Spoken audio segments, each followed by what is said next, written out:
Bonjour, alors aujourd'hui je vous propose de vous parler d'une bande dessinée qui s'intitule La fille dans l'écran de Marion Deveau et Lolubi. C'est une bande dessinée à 4 mains qui a été écrite par 2 auteurs et donc elles ne sont pas partagées, une l'écriture, une le dessin comme on peut voir traditionnellement, mais en fait on a un auteur qui a écrit sur la page de gauche avec un personnage et un auteur qui fait les réponses sur la page de droite avec l'autre personnage. Donc pour la petite histoire, on suit 2 héroïnes, Colline qui rêve de devenir illustratrice pour jeunes enfants et qui habite à Périgueux en France. Donc c'est quelqu'un d'assez renfermé, de très timide, qui a des problèmes un petit peu de scolarisation du fait de son extrême timidité, mais par contre voilà, elle rêve de devenir illustratrice et elle s'accroche vraiment à son rêve.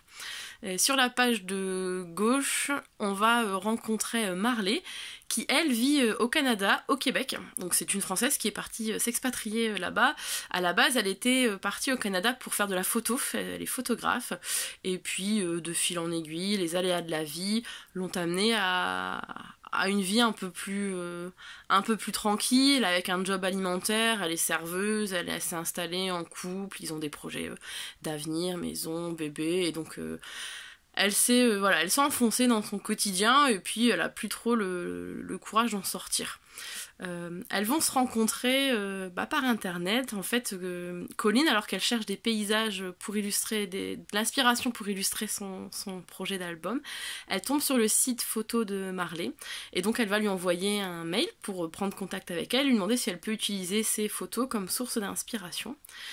Et c'est comme ça que la relation entre les 2 jeunes femmes vont commencer, par écran interposé, puis par téléphone. Elles vont faire connaissance, elles vont apprendre à se connaître, et elles vont surtout être amenées à réfléchir chacune sur leur vie, sur les tournants qu'ont pris leur vie, sur ce qu'elles ont raté, sur ce qu'elles ont réussi.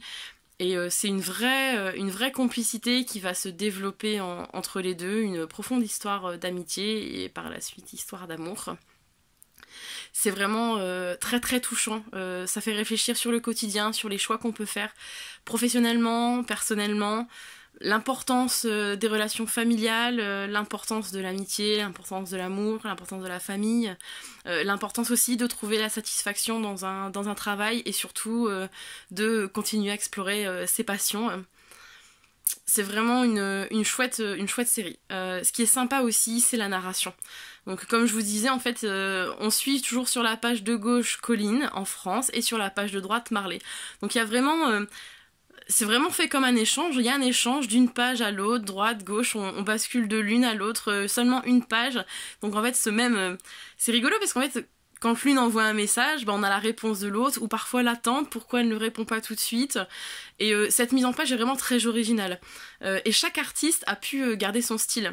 Colline, qui est donc illustrée par Marion Deveau, est plutôt dans des traits noirs et blancs, avec quelques touches de couleur parfois, mais dans des teintes très, très grises, alors que Marley, elle, est dans des teintes très orangées, plutôt chaudes. Mais c'est super, donc ça gêne pas du tout la lecture, et au contraire ça donne une vraie dynamique, c'est vraiment super agréable à lire. Voilà, donc une histoire touchante, une mise en page super originale, je vous le conseille vraiment, c'est une BD très sympathique et ça se lit super bien. Bonne lecture et prenez soin de vous.